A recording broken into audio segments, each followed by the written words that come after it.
until the voting for academia, for Oh, voting the results. Okay. okay. So, all right. All right. Yeah. So, okay, just allow me a couple of seconds to go back and set things straight. Okay.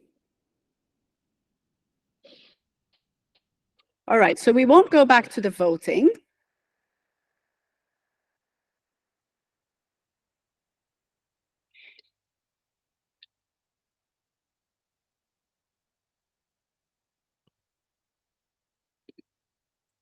All right. So I'm almost ready.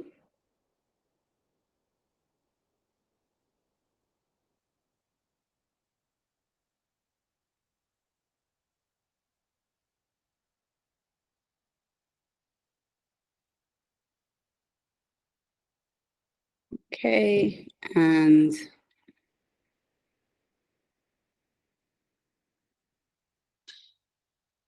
so team and EduVation, is everything okay now? Yes. Okay, and as I go along, just let me know that things are okay. Do feel free to interrupt me if you need to. So Okay. we'll go. Have we done this presentation slide? I'll start from here, okay? All right. Now, setting goals is one of the core concepts of universal design for learning. And so in true fashion to that, then I'm presenting today's learning goals. So our main 4 goals of the day is to learn about the origin of universal design for learning, learn about the framework, which encompasses the key principles and guidelines, learn about the core concepts, and also recognize ways which you can actively implement these UDL strategies into your classroom. The session is set for 90 minutes, but we're likely to finish a little bit earlier than that. We have a total of 42 slides, and I'm giving you this information just to help you regulate your attention throughout the presentation. Now, I would expect that by the end of this session, you would have a good understanding of UDL principles, but I also want you to know that since I planned this presentation through a UDL lens, I have made available a copy of this presentation along with other resources that I'll be sharing throughout and others on a Padlet page that I've set up just for today. I'm pretty sure you will find a lot of the concepts are ones that you're familiar with, particularly that before we lost connectivity, I could see that the majority of the attendees were from education and academia. And I hope that today's presentation will help you make connections between your current knowledge, but also maybe possibly ignite a few more ideas. So to get to know about universal design of learning, it's important to look at the background or the origin of it. So the term universal design, which inspired the concept of universal design of learning. So universal design in architecture was first created by the architect Ron Mace. He was an architect at the University of North Carolina State University. And at the age of 9, he contracted polio. And that left him as a wheelchair user since childhood. So he studied to become an an architect. And soon after graduating, he began to campaign about the inaccessibility of buildings and the built environment. His advocacy work was instrumental in bringing about accessibility-focused building code in the United States. Now, similarly, and during that time as well, there were a lot of other efforts happening in Europe and in the United Kingdom. And that was because shortly after the end of the Second World War, a lot of people were left either with severe injuries or a disability due to the war. So that brought about the interest in society, the need for society to become more accessible. So in the UK, probably around the early 60s, was when we saw the first cut curb appearing, which made navigating roads easier for wheelchair users, but also they started to notice that it was, although necessary for people in wheelchairs, it was beneficial for a whole lot of other people. Now, I like to use this picture as a representation of the concept that the environment can either be enabling or disabling. So this man standing in front of a flight of stairs is being disabled by the environment.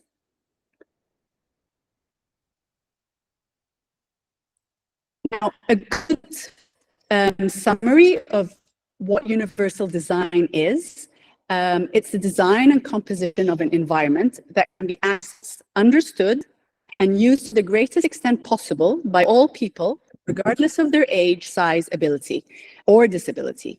And this is by the Center for Excellence in Universal Design, which is a really good site for you to go to if you want to learn more about universal design and architecture. Going back to the concept of design in the environment and how it can either enable or disable. Just a simple design can mean that someone on a wheelchair can independently go about their day-to-day lives. The idea of it being universal also means that many other people will benefit from it. So a parent pushing a pram, for example, or maybe somebody with a bicycle, or a delivery person pushing heavy boxes on a trolley. These are some other examples of universal design because it can also be in products. So not only in physical built environments, but also in products that we use. So for example, closed captioning, which is something that we have on as well today. This is considered a universal design. Crossroads, this picture, the one on the top right, which says look right, not only does it have tactile flooring to help people with visual impairment, but just having the phrase look right written, for somebody like me who lives here in Egypt, knowing that in England, they travel, well, for us on the wrong side of the road, but reading that sign helps me to understand which way the traffic is coming from. So again, this is a universal sign, this is universal design and inclusivity. The pedestrian crossings, so they're designed so that you can either hear the beeping sounds to let you know when it's safe to cross, but also you can see when you are able to cross safely. And things like the push to open buttons that you can find possibly in airports, different malls, to allow somebody on a wheelchair to independently navigate through a doorway.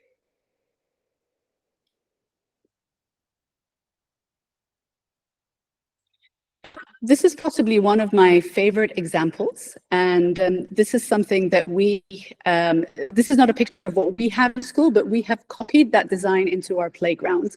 And the idea was that we really wanted all children to enjoy their childhood, regardless of their abilities or disabilities. And this inclusively built playground encourages all children to engage, and enjoy fun and interaction. And it doesn't exclude anyone. So children who need to be there on a wheelchair, need to sit down, stand up.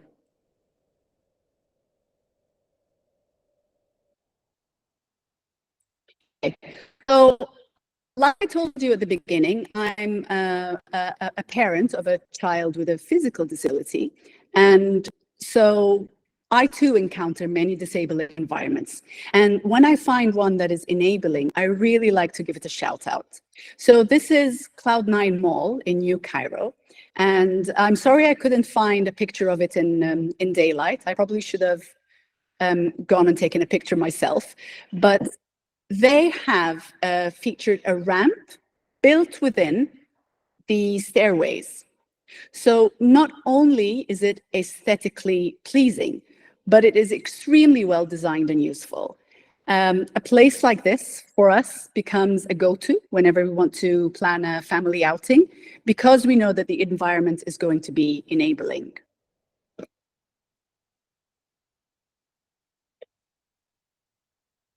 This is another example And this is an entryway to Hideout in Hyde Park. Now, the slopes, as you can see, there's a staircase, there's a slope. And slopes too need to be designed carefully to allow a wheelchair user to be able to use it independently. So the wrong incline or the wrong width of the slope can mean that it becomes useless. So this is one of the really well-designed ones that I've seen.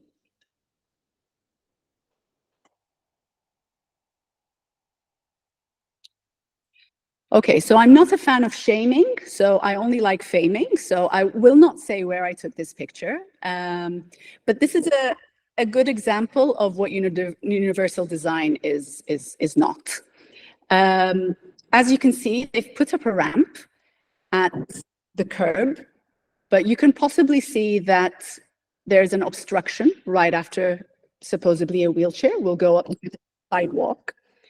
And then there are another set of stairs. So really there's nowhere for the chair to go up to the entryway of this building. I'm guessing that this was probably put to support probably delivery, but I doubt that it was put there for accessibility reasons.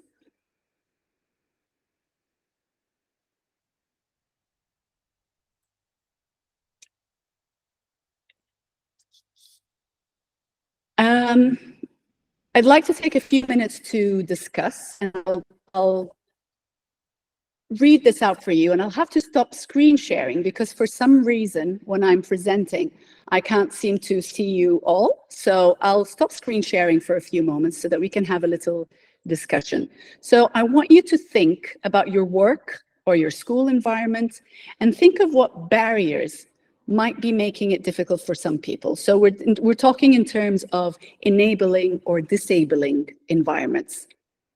And we're also going to have a little think about, is it possible to make change, or is it worth designing from the start for things to be universally accessible?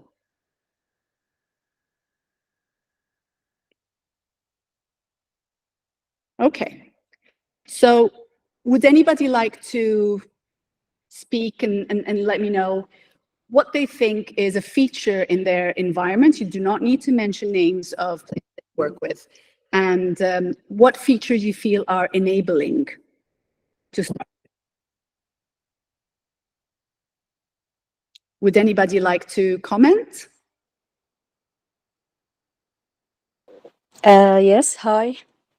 Hi, Maha. Hi, Maha. Yes, hi, how are you?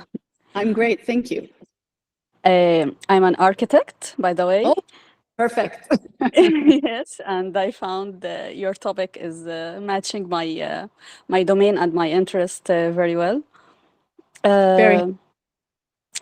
I think designing learning environments in schools and universities and so on um, can be more efficient for learning, for the process of learning.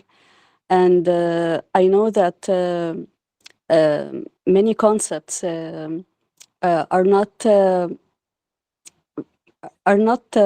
what I can say, are not very clear for the architects when they are designing for learning environments. Okay. I think the different types of learning for people. The one classroom with the rigid sitting, the chairs, the tables, and so on. It's not matching all the types of learning for people or kids or students. Yes, I agree with you. I actually agree with you. Yes, both in inside environment and outside the playground. So yes, many changes can be more welcoming for all students, and either in the already built environment, the old schools, or the new ones. But Okay. yes, I actually wanted to talk a little bit about old buildings, because I mean, obviously it's best to design from the start, but sometimes we have buildings that have been around for many years, and then we do what yes, we call retrofitting. I mean, this is definitely sometimes necessary, although more costly for sure, and yes, sometimes it doesn't allow us to make the, the best accessibility. So the concept of universal design is to design from the outset, from the very start. And this is something that I'd love to see more architects or more buildings popping up across Egypt with that concept in mind. Thank you. Yes. Thank you. Thank you. Thank you so much. Would anybody else like to share their view? Yes, please. Alia, right? Yes, that's right. Thank you, Alia. Thank you. Greetings from Egypt as well. There are ups and downs along the way throughout the road of life, but there are positives and negatives too. And I believe that some campuses, including the one I'm currently in, are trying their best to address this issue. Besides the fact that there are more ramps for those, especially with wheelchairs, and there are disability buddies as well to help out disabled students on campus. Some class sizes might be a bit small though, and not in all cases, in some buildings, with many tables and chairs that can hinder sort of the movement around. Yes. So this could be something that could need more attention, or would need more attention in the future. Okay, I think, Yusuf, I think you've joined us. Okay. Let's see if I can help. And I'll mute for him. There we go. Sorry, carry on. So that's basically it. So some positives are the ramps, some class sizes that, include some spaces for navigation and movement in between tables and around tables and chairs and stuff, and having disability buddies. But then again, some class sizes are not that big or spacious enough, or have many chairs and tables that can hinder movement around within the classroom environment or setting. Okay, so I mean, having these changes will make the environment more enabling, and cut out on the barriers. I don't think we need more barriers, so it will definitely cut out on the barriers. True. Thank you for sharing, Alia. You're welcome. I believe, okay, Yusuf, you seem like you've raised your hand, so let's, all right. Sorry, EduVation team, I seem to be having a problem with letting Yusuf speak. So if anyone can help with that, please. Okay, wait. Thank you. All right, Yusuf, would you like to comment? Okay. All right. Well, tell you what, I mean, we're going to have plenty of opportunity to go. I'm conscious of the time. I think we're doing well on time, but I'll move on, and then we'll stop and have more discussions along the way as well. So excuse me for taking a little bit of time when I have to share my screen. I'm not 100% familiar with Google Meets. I usually use other platforms. So please bear with me and be patient.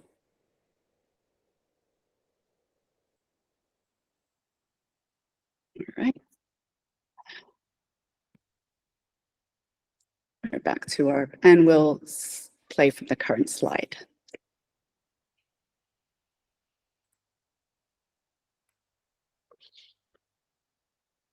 Okay, so now that we've talked about universal design in architecture or in the environment, I think it might become more clear to us now what the relevance is in education. So I like to think of educators as designers too. And this also applies to anyone who's delivering training, whether in the educational setting or whether even in your workplace, in your company, if you're delivering training to employees. So as designers, educator designers, we design curriculums and plan our delivery. So our classrooms or webinar attendees or course learners and students, we need to realize that they all come from such diverse backgrounds. So they all have varying needs, varying abilities, and varying experiences. Learners are not standard, And the idea of a one-size-fits-all curriculum is clearly outdated. So different things affect our ability to learn. People have different interests, beliefs. They come from different cultures. Some people have learning disabilities. Some respond better when things are presented to them in different formats. Some have more time to process or have different experiences that have shaped their perception or understanding about a concept. Language is obviously a barrier. So here in Egypt, for example, a lot of schools teach 2 languages, sometimes even 3. So this is a barrier that we also need to consider. So when we're thinking of delivering equitable education, we need to address the concept of learner variability and consider the different barriers that our learners might encounter and work to reduce them. So I haven't used the word eliminate them because we're yet to find a solution to eliminating barriers, but definitely reducing them, possibly for some people to the point where there is no barrier present. So the key idea when designing through a UDL lens is, number 1, you need to have a goal, you need to anticipate barriers, and then you design to remove or reduce the barriers. Now, this way we are planning for all our learners, and you might be surprised how many of your learners, even the ones who don't usually stand out as those needing extra support, how many of them will actually benefit. So it is my belief that incorporating universal design for learning concepts into our curriculum design means that we are delivering equitable, inclusive, and accessible learning. And like I said, I will not be on the slides. I've designed it to be like a manual, a PDF format for this as well. So this is to help you come back to the notes if you need to. So traditional settings act in response to individual needs. And I'm going to talk a little bit later about how people sometimes confuse universal design for learning with differentiation. So very briefly, in differentiation, we might be acting in response to particular students. In universal design for learning, we're designing from the outset to ensure that we have minimal barriers posed. Obviously, there will always be some accommodations still necessary for individualized work. Now, traditional allowances or differentiation benefits some learners, or the ones that we are actively aware of, whilst UDL could benefit and suit the diverse needs of many learners. UDL aims to anticipate barriers and reduce them. So we're on slide 15 out of 42, so just to keep you regulated. So UDL requires a shift in mindset. So typically we tend to think of the problem being in the learner.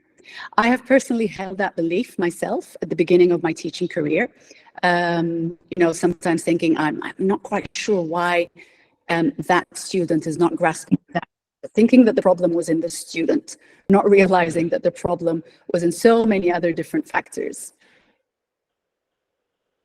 Now, if we think instead of how the curriculum can in itself be the disabling factor, we can think of ways of making it enabling, and we would help many learners to succeed. So by anticipating barriers and designing ahead, we're more likely to help cater for the diverse needs of our learners.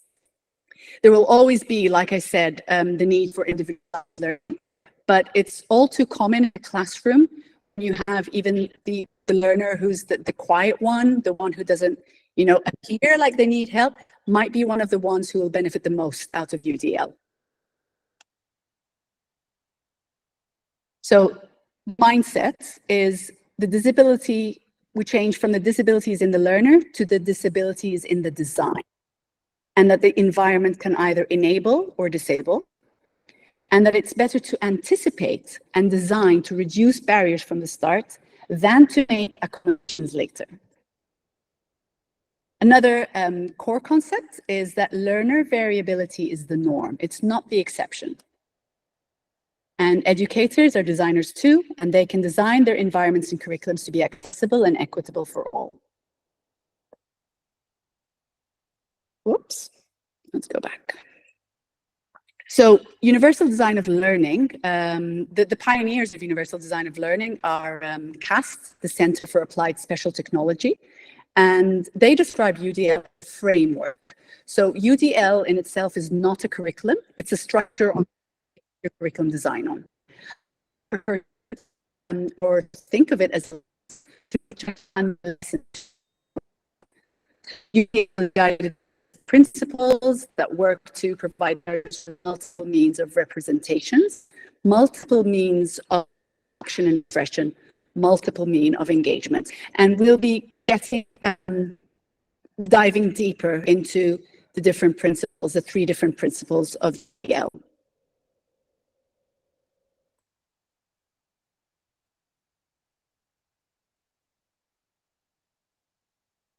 So UDL principles are guided by and based on scientific findings in neuroscience and cognitive psychology. And I think it's important to understand for those who are interested in research, UDL itself does not yet have heavy research backing UDL, but the principles and the concepts on which they've built their framework is, there's a lot of literature and research that supports that. So findings in neuroscience and cognitive psychology and how the brain perceives, how it learns, how it makes sense of information.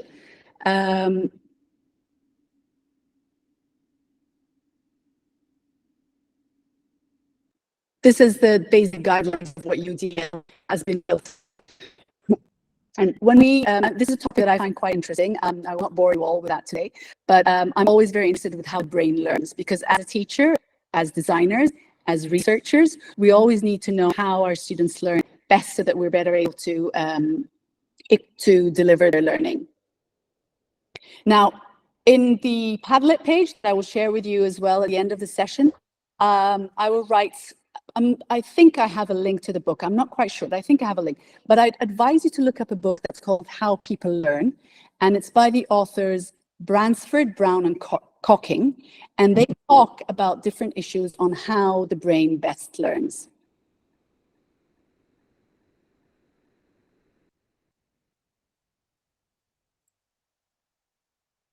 Okay, so again, because I'm, for some reason, not able to see you all and see my screen at the same time, but I'm sure a lot of you have come across this comic or this cartoon picture before, and you've got your examiner sitting and saying, for a fair selection, everybody has to take the same exam.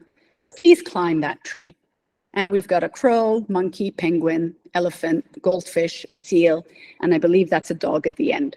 So again, I'm going to stop screen sharing and a little discussion about this.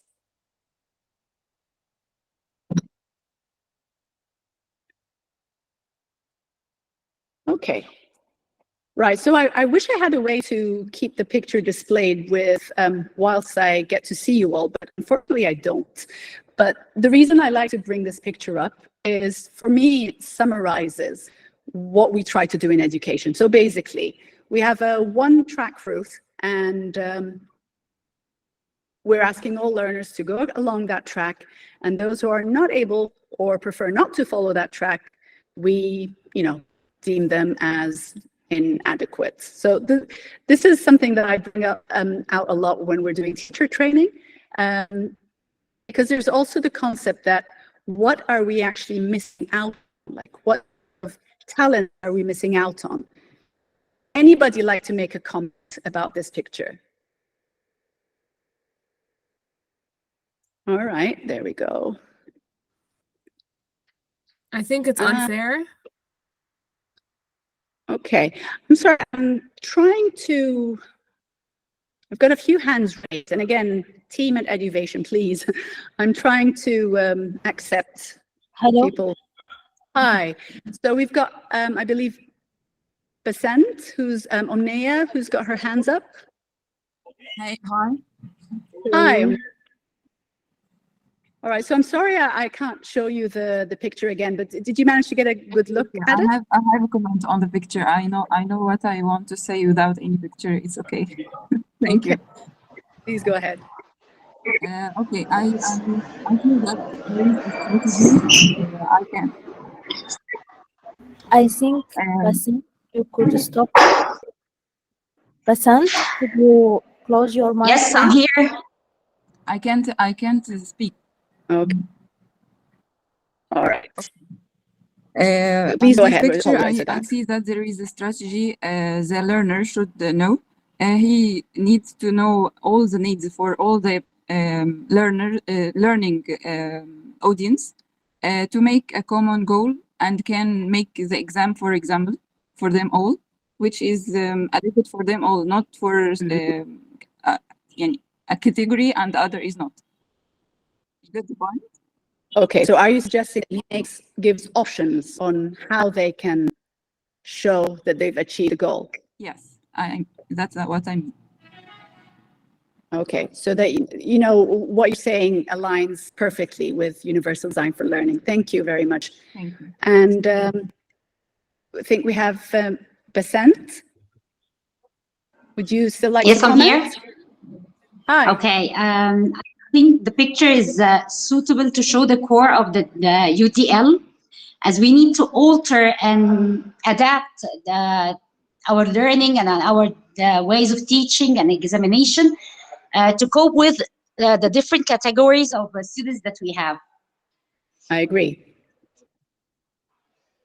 I agree. So yes, having we have a goal, we have learner variability, and there is nothing to say we don't expect all our learners to achieve the goal, but we need to provide them with options of how they can achieve the goal and how they can show us as their educators that they've achieved the goal.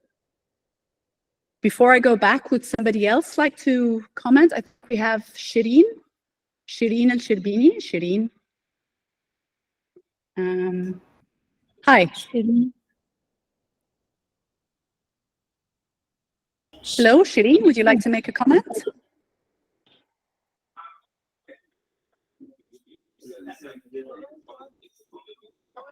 Hello. I don't think we can hear you. Shireen, could you open your microphone, please? Shireen, we can hear you.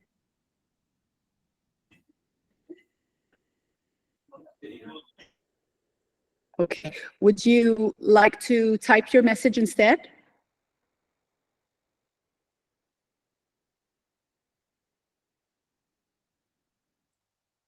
Okay. I think she had I think internet. her mic is probably on mute. Okay. All right. So I think we can ask if anybody else would like to join, make a comment. I'm sorry, I'm back. Ah, okay. So we have two. Okay. I'm back. I'm really sorry. Regarding I was just want to add one more thing that regarding the 9 intelligences. So your course depends mainly on the way our brain is designed differently. That's why I can judge an elephant like the fish and so on. So it depends on the 9 intelligences.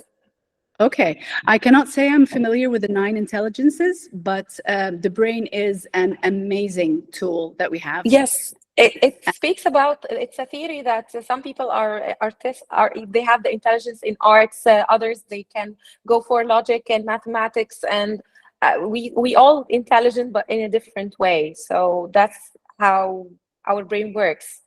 Okay, I'll be sure to read about that. Yeah, Well, it's okay. Thank you for sharing. Thank you for sharing.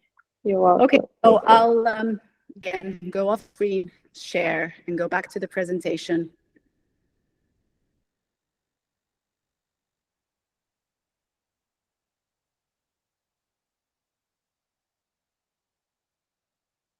Okay, so yes, I mean, when I speak to my or educators about this, we're not only talking about learner variability, but we're also looking at the skills or talents that we might be missing out on because we're not designing universally for learner variability or the differences. So whilst I think the monkey will probably ace this exam, we're missing out maybe on the strength of the elephant, you know, so just as an example.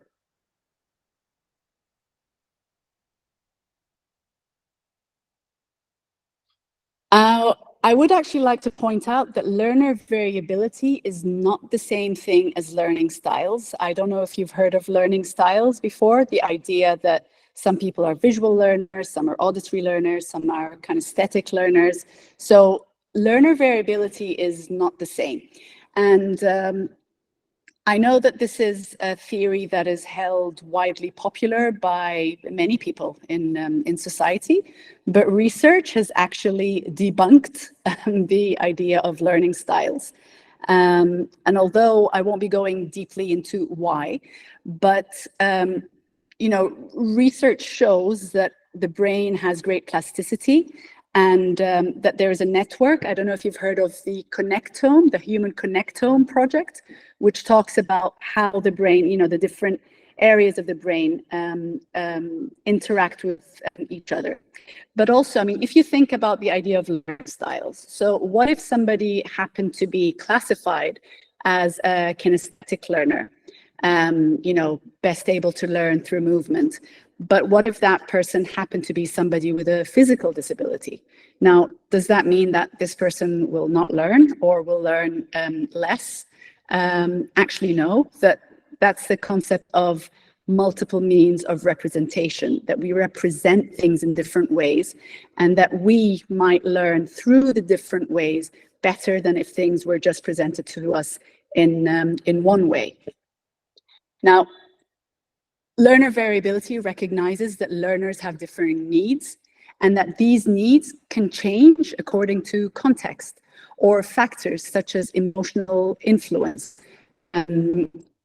interest in the topic. So one day you would have somebody who seems to be highly interested and motivated to learn about dinosaurs, but the next day completely lost that interest. Now that's learner variability, that there are a number of factors that affect it. Now, and just between yourselves now, if you think to something that maybe you've recently learned, or a skill that you're trying to learn or a topic that you're reading more on, how do you best learn it? Is it if you watch a video about it, read an article, listen to someone about it, a combination of all these things? Like I said, variability, it could mean that one day I'm better able to read and process the information. Other times I want a variety of different modes for it to be represented to me.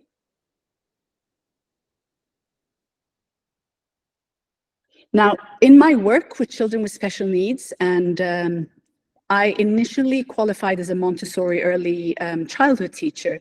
So my work through multi-sensorial methods has proven that this was one of the most effective strategies. So when we were enabling children to representing information in different visual, auditory, tactile, that was how I felt my students were gaining the best. And I'll also tell you something of why I really believe in universal design for learning. I spent most of my school years at school being told that I was weak at mathematics. It was said to me enough times that I actually believed that I was weak at mathematics, and I just, you know, had no other option than to be the person who's weak at mathematics. And this all changed when I was doing my teacher training as a Montessori teacher, and when we have to handle and learn how to present the tactile or the multisensory, we call it multisensorial equipment. And as I was learning to use that equipment, a lot of the maths concepts became visible to me. I understood, you know, and I thought to myself, if I had been taught that way, I would have never believed myself to be weak at mathematics. You know, it was just not presented to me in a way that was understandable or accessible to me. Right, so let's move on. We're almost halfway, and I hope that you're still feeling engaged and attentive. So why UDL? So when we decided to begin applying UDL at our school, it was because as a school, we were moving towards becoming more inclusive. I cannot say that we are 100% there. It is a process that takes. But UDL is not, I don't consider it to be an option, or becoming an inclusive school, I don't consider that to be an option. It is actually a mandate. So in Egypt, as well as in many other countries around the world, inclusion is mandated by law. The Egyptian law that we have that mandates is law number 10 of the year 2018. Now, if you've also heard of the United Nations, the CRPD, it signed this declaration in 2007, and in 2008 they ratified it. So when they ratified it, it's become legally binding. And this year, we actually celebrate 30 years for the Salamanca Declaration. Again, this is the product of a UNESCO Global Conference on Special Educational Needs. That was in 1994. It was attended by over 92 countries, over 25 organizations. And again, Egypt was among the first countries that adopted the framework. So we as educators should take into account the diverse needs of all our learners, commit to providing them with the best possible learning environments. Okay, so for multiple means of representation, I'd like you to watch this video, and it will encapsulate what universal design for learning is and some of the topics we've already talked about or about to talk about too. So let's hope that this works.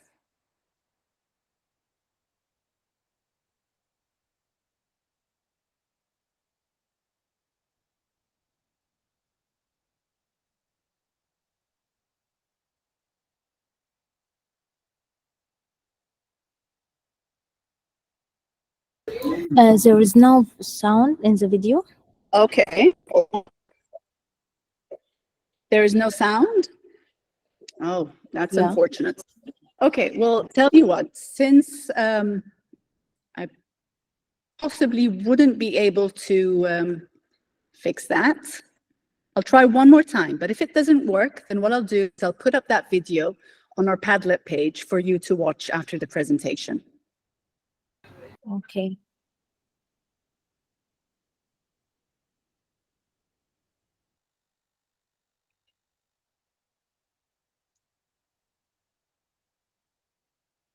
Any sound? No, is it inside the presentation or your screen?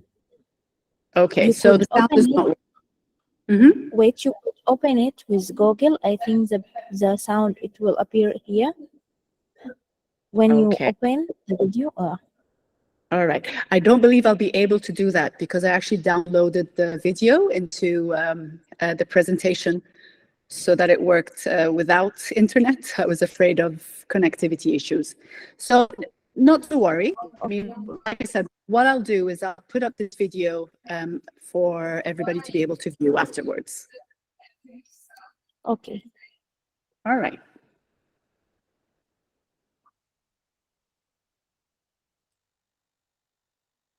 All right. So before we take a deep dive, let's take an overview of the key principles of universal design for learning. Now, there are 3 main principles, and each of these principles has additional guidelines. So the first one is multiple means of representation. The second one is multiple means of action and expression, and multiple means of engagement. Multiple means of representation is what we call the what of learning. And that aligns with the recognition networks of the brain. I'm sorry you would have seen that in the video, but we will get a chance throughout the talk and to see the recognition networks of the brain. So it addresses how learning content or information is perceived, and learner variability would mean that we should offer different options for how the material is presented and offer alternatives for auditory and visual information. We should think of what barriers can be posed when presenting material. so whether visually or auditorily, and always offer alternatives. You might have a visual impairment or an audio impairment. Also, we think of barriers that are posed by obscure or unfamiliar language or symbols that are used in mathematics. And when we offer clarity to make people understand, make our learners understand the meaning of these key vocabulary or technological terms or the symbols, then we make comprehension much easier and accessible for them. Also, when we highlight the relevance of the material that's being taught to our learners, it will help them not only engage better with the material, but to generalize it across different contexts. The multiple means of engagement, and I'm on the green column. So engagement is what we call the why of, and this aligns with the affective networks. It addresses the way learners engage with learning. And we should provide options to help recruit interest, sustain attention, effort, persistence. Options support our learners with self-regulation, which is required to sustain motivation, to develop metacognitive skills, and use higher order thinking. And then lastly is the multiple means of action and expression, or the how of learning. And this aligns with the strategic networks. It addresses how learners can express their understanding and show knowledge. And we should provide options to enable learners to do so by varying our methods of accepting responses, or how learners show us what they have been able to learn. Okay, so UDL talks, and the research that UDL is based on the three main brain networks involved in learning. So we have the strategic network, and we have the affective network, the why of learning, and we have the recognition network. And it's a combination of how these three regions interact whilst learning is what UDL bases its principles on. So the affective network.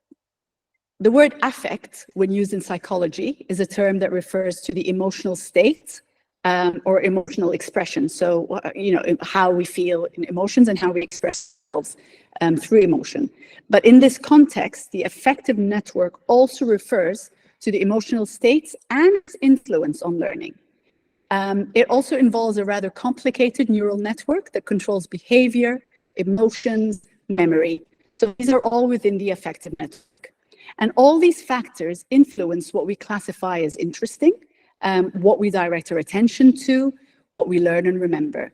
And students differ in their intrinsic motivations. Some might find certain topics more interesting than others, and some will display different interest and engagement levels to the same topic on different days, like we talked before. Now, our goal as UDL practitioner is to support our learners in building more resilience, help them sustain their interest, but help them also recruit.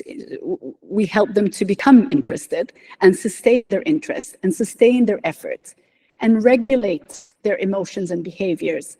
And we can do that through a variety of ways. And I know that what I'm saying is quite content heavy, but we'll keep coming back to this until we build a firmer understanding of these concepts. So we can do that by, number one, creating a safe learning environment. So nobody wants to be in a classroom or in an environment where they feel that they're not able to speak up or they're threatened by speaking up. So we need to create a safe learning environment, involving learners in choice when we provide them choice. And I'm sorry, I'm just thinking, because the idea of choice is one that people, when they hear about UDL, sometimes feel, well, it's not always possible to offer choice. But the thing is, we're not always offering choice about what they need to study. We have a goal. Sometimes we're offering the choice about how they are going to study, how they're going to reach that goal. If I think back to when my children were very young and I was trying to, make them more independent and trying to engage them in making more choice, It was always me who provided the choice, so I was the one who set the options. But they felt that because they had the choice to choose from among the options that I was offering, that it was more enabling and empowering for them. So in a way, in the classroom, sometimes we're not able to offer the choice of the goal, but we're able to offer the choice of how to achieve that goal and how to engage with the learning that will make us achieve that goal.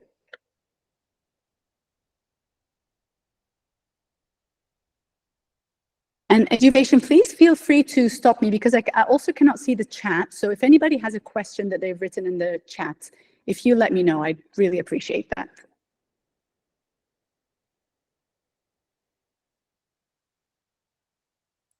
Okay, so the effective network is, it influences the why of learning. So what motivates us to learn and keeps us engaged? We need to be recruiting interest. Now, these are the 3 guidelines: recruiting interests, helping our students to sustain effort, and help them to self-regulate, is one of the key things in learning, self-regulations. So recruiting interest, we need to increase engagement and enhance learning through choice, like we discussed. This may enhance their sense of connectivity or interest in learning. And when we're highlighting relevance, this is one of the things as well that really helps recruit interest. When learners feel that the learning is meaningful or relevant to them, they are more likely to be engaged in that material. Now, sustaining effort and persistence. This is one of the things that as well that I see a lot of our support with. So not just in assisting with attention saliency of where they need to direct their attention. We also need to support them to sustain their level of attention and sustain their persistence. And this is something that we can achieve by putting in support. So some of the support that we can put in could be things such as checklists, organizers, graphic visuals. Actually, one of the things that I've found on my iPad is a notes, for example, that make checklists for. This helps me with tracking the tasks at hand, but I can also see how much I worked, how much is still left to do, and because it moves the complete tasks into highlights them in green and moves them to the bottom of the list, it also helps me to sustain my persistence, knowing that, you know, I've achieved about 60%, I'm almost there, just need a little bit more of a push, and then I'm able to carry on.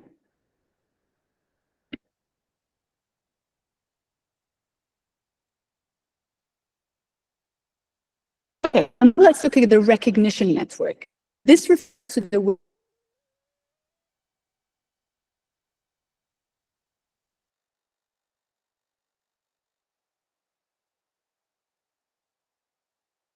principle. We need to look at what which is pretty standard in a lot of educational settings, looking at textbooks or copying from a board.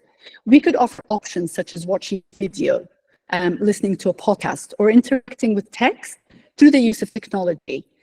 Sometimes just by providing the ability to engage with the text on an iPad, for example, can help learners because they're able to zoom in or to zoom out or to change the font to make it something more accessible and more in tune with their needs. We should be mindful of providing accessibility standards for people with visual impairments who need to use text-to-speech programs. So PowerPoint is actually a great tool in accessibility features. So whenever I'm designing material on PowerPoint, I always switch the accessibility feature, and it checks automatically for me that this is something that will be read by a screen reader, that a screen reader should be able to understand the order of the text that's presented and read through it. It will also advise me on the color contrast. So for example, the word perception, it has a purple background to it, and it has prompted, and prior to that, I'd actually written it in white, and that prompted me that the contrast would make it difficult for some people to view. So I changed it into black. So copying from a board as an to taking notes may also mean that some students who are slower at writing find it difficult to see the board. They're going to miss out. And barrier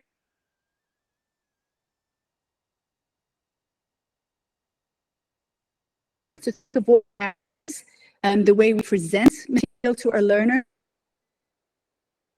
will be there, and then we try to design to ensure that we remove the barrier.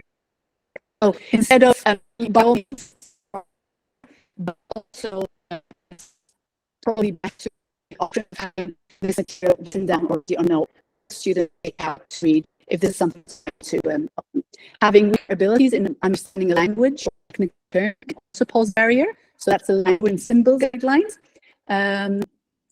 So with that, clarifying, giving clarity and meaning to this will make the information more accessible to the learner. So in terms of comprehension, the final guideline, in terms of comprehension, another important aspect is helping learners turn the knowledge they have into usable knowledge and guide their ability to make connections with prior knowledge. So to fully understand something, you also need to know how it relates with other information you have, how important it is for you to have that knowledge that you're able to apply and it becomes usable knowledge. So if you find ways to make the learning relevant to your learners, things such as different representations. So in your visuals, for example, if you include different representations of people from different cultures, with and without disabilities, that when people relate with information presented, they're more likely to be interested, perceive that, and that more.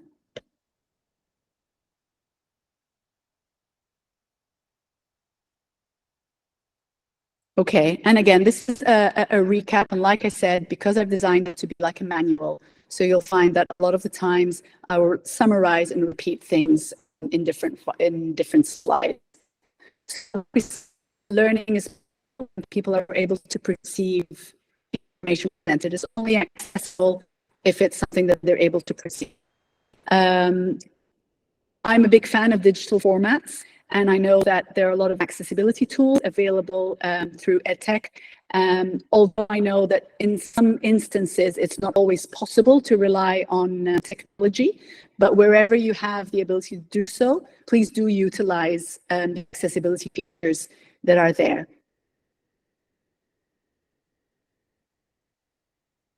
And then the strategic network.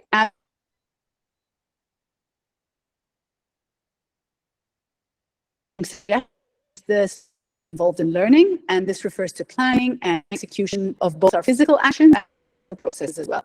The goal as UD practitioners is to enable our learners to become strategic and goal-directed learners. Now, if you think of projects like complete, some of us are able to see the end goal and then go back and deconstruct the steps and organize how they're going to achieve that end goal. But some of us need more structured support to enable them to reach the end goal. And it's the same with our learners. So to support learners who might find barriers under this principle, we can think of scaffolding strategies that can help them develop their executive functions and to express their knowledge. So physical action is providing methods for learners to display their knowledge, so interact with the knowledge they have, but also to display their knowledge. And a lot of times this refers to the assessment aspect of the curriculum.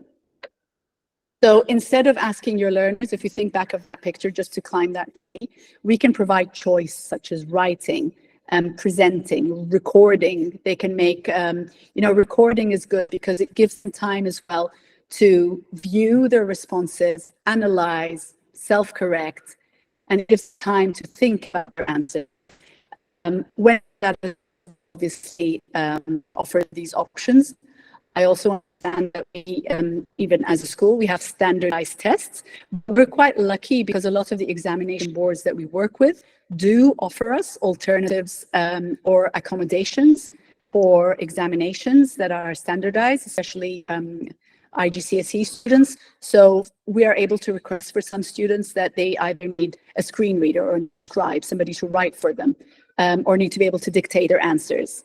So we are able to offer these allowances throughout schooling, because I know for a fact that these are things that they will be able to have access to when they need to sit for their final examinations. And in expression and communication, if you provide different ways for learners to express and communicate their knowledge with you, and again, we're thinking of barriers. So things such as spell checkers, calculators, these are things that are actually enabling to the learner to show their learning. So for example, somebody who is being asked to write an essay, rather than having to think of the story they need to write, plan their writing, and put in, you know, other factors such as grammatical structure, spelling. You know, if I want to assess how that person is able to convey their thoughts, then why not give an option that they can use a spell checker, you know, relieve them from one barrier that might actually interfere. And it doesn't just interfere. Sometimes it can also put learners off, you know, or lower their self-esteem, where they feel, well, you know, I'm not going to try that hard anyway because, you know, my spelling's going to be all wrong. But again, we're missing out on possibly somebody's ability to narrate stories or to produce beautiful writing.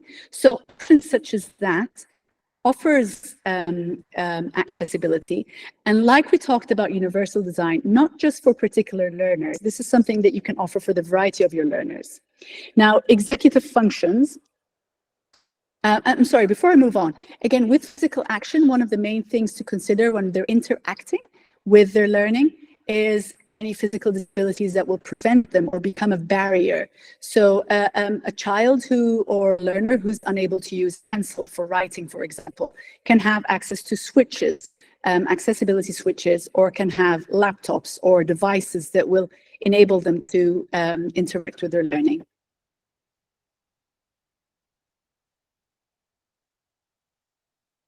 All right, so where were we? We were in executive functions. So executive functions is very closely related to self-regulation, and this is, you know, a nice way to remember executive functions. If think of executives, you know, they need things to help them organize their thoughts, set their goals, stay on track. So basically, that's pretty much what we're trying to support our children in achieving. And we can do that, again, by providing them support, such as organizers or checklists, things that will help them manage their time, timer, and giving timely feedback to their learning as well, so that they're able to adjust their thinking if necessary.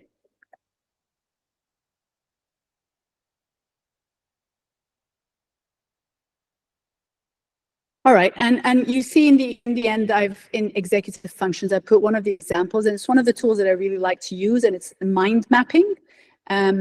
And I've put up one on your Padlet page as well. But mind mapping for me as an educator can also indicate to me, doesn't only help the learner organize their thinking, but it also helps me seeing how their thinking or how their learning is turning out, what concepts they're tying together. And it gives me a good assessment tool that is non-threatening for students because they don't feel that they're being assessed, but it's also one of the methods that I really enjoy using. Checklists or tasks, I'm sure we all use that and utilize that in our day-to-day life.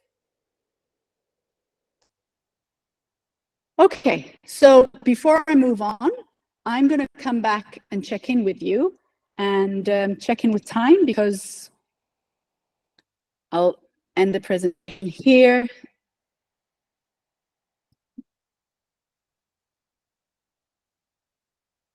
Actually, you have 10 minutes. 10 minutes, okay. All right, so let's move on pretty quickly. Okay. So to ways that you can implement multiple means of representations. So these are some examples of recruiting interest, giving choice, like I said. So this is one example where if you're doing a reading task, you know, you can give them a choice of what topic they want to write about, the character, involve them in the choice. But you can also give them the option of making a presentation or writing a report or recording a video for you to view. Sustaining effort, we've talked a lot. I think I've used the word organizers and checklists quite a lot during this presentation, but these are things that are really useful in helping learners regulate their attention. Also, one of the things I'd like to point out is please avoid competitive or comparative words. So things such as this person can do it so much better, or why don't you learn from this person? This competitiveness can have a negative effect on students, but what you can employ is student mentorship, peer mentorship. This works wonderfully. Whole classroom strategies for self-regulation. So this is a simulation of a noise control with the classroom. And again, the idea of self-regulation is that students are able to see a cue that reminds them that, you know, they need to monitor and regulate their behavior.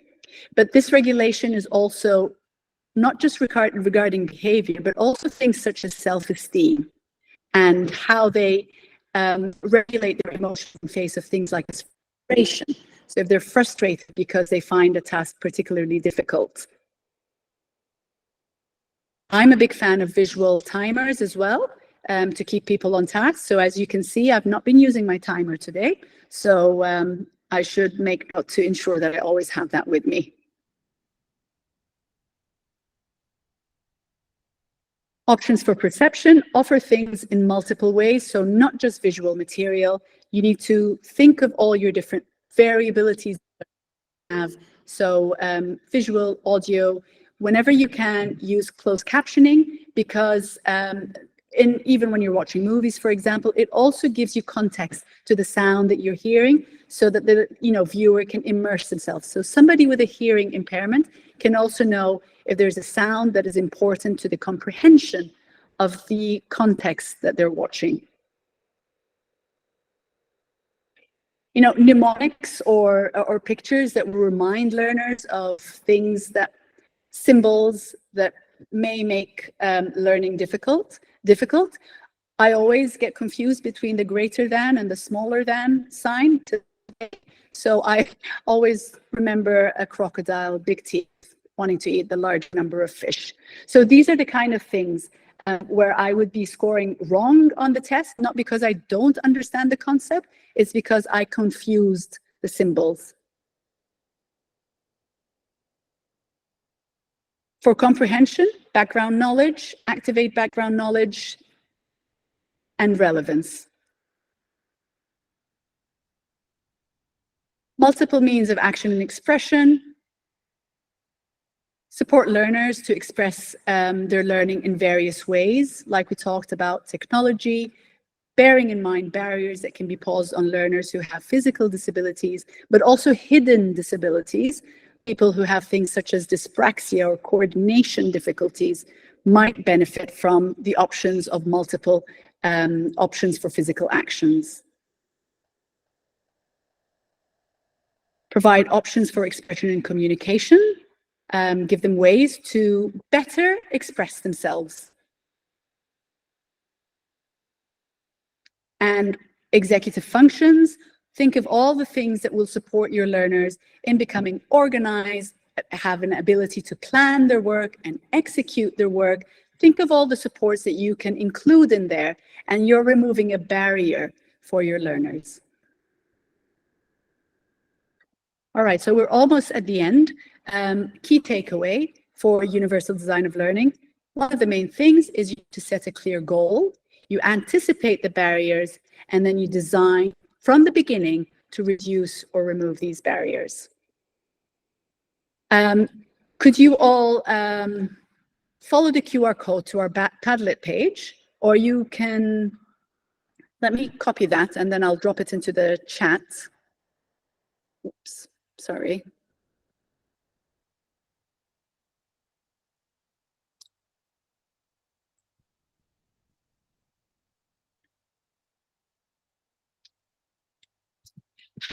Have you had a chance to copy the QR code for the, or to take a picture of the QR code for the Padlet page?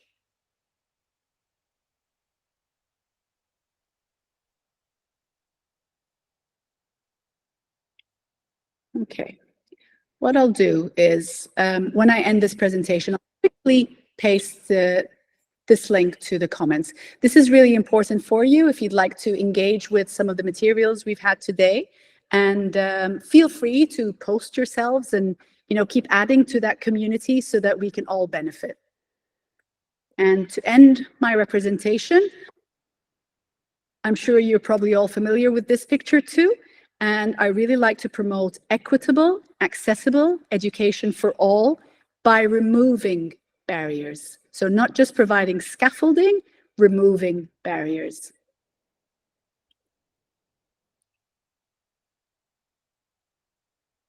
Okay, right. So one last thing, like I said, I'd just like to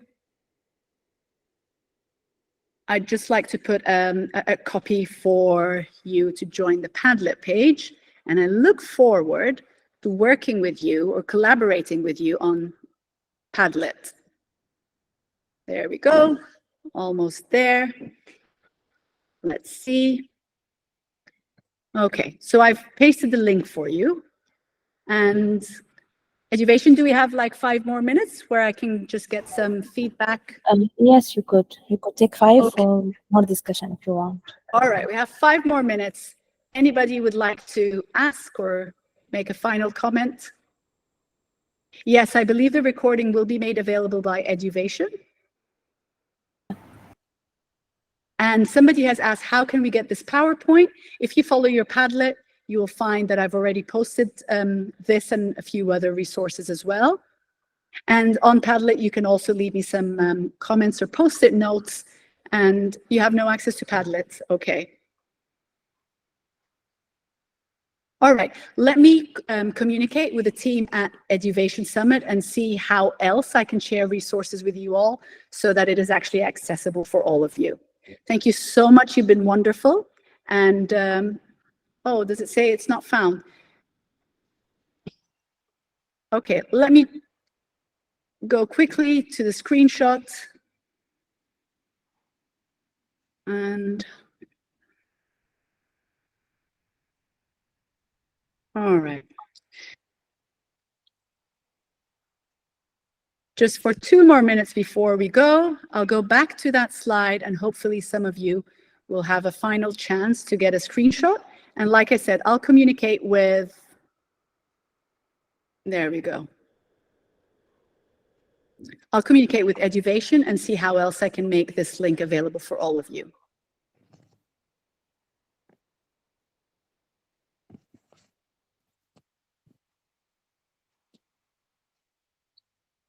Okay, so thank you all. It has truly been a pleasure, and I hope that you found today's presentation useful and resourceful for you. Hello, thanks for you, Mrs.Maey, and for all the participants from EduVation team. Okay, thank you. That will be perfect. So problem sorted. Thank you, everybody. Okay, and all my best regards.